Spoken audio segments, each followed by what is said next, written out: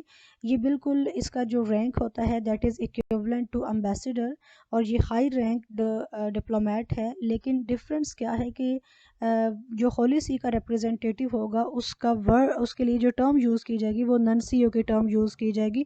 Simply we can say کہ this is only the difference of نامنکلیچر۔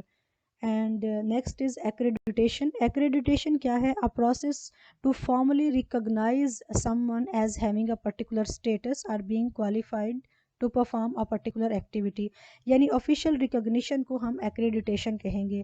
جب بھی کوئی ڈپلومیٹک مشن کسی ریسیونگ اسٹیٹ کی طرف بھیجا جاتا ہے تو ان کے کریڈینشیلز پہلے بھیجے جاتے ہیں تاکہ ریسیونگ اسٹیٹ ان کو آفیشیلی ریکگنائز کرے، ان کو آفیشیلی اپروو کرے، اور یہ پروسیس ایکریڈیٹیشن پروسیس کہلاتا ہے۔ نیکسٹ میں نے ایک میپ آپ لوگوں کے ساتھ شیئر کیا ہے، یہ ورلڈ میپ ہے۔ اس میں آپ دیکھیں کہ آپ کو افریقن کانٹیننٹ کے اندر ایک چھوٹا سا کنٹری نظر آ رہا ہے جس کا ایریا سارا ریڈ ہے، اور ریڈ ایریا یہ شو کر رہا ہے کہ یہ جو کنٹری ہے اس نے ابھی تک Vienna convention on diplomatic relations 1961 کو ابھی تک ریٹیفائی نہیں کیا، اور یہ کنٹری کون سا ہے؟ It is south Sudan. جیسے پہلے میں نے آپ کو بتایا کہ یہ 193rd کنٹری ہے جو 2011 میں UN کا ممبر اسٹیٹ اس نے ممبرشپ حاصل کی، but still this country south Sudan has not ratified the treaty from its domestic parliament.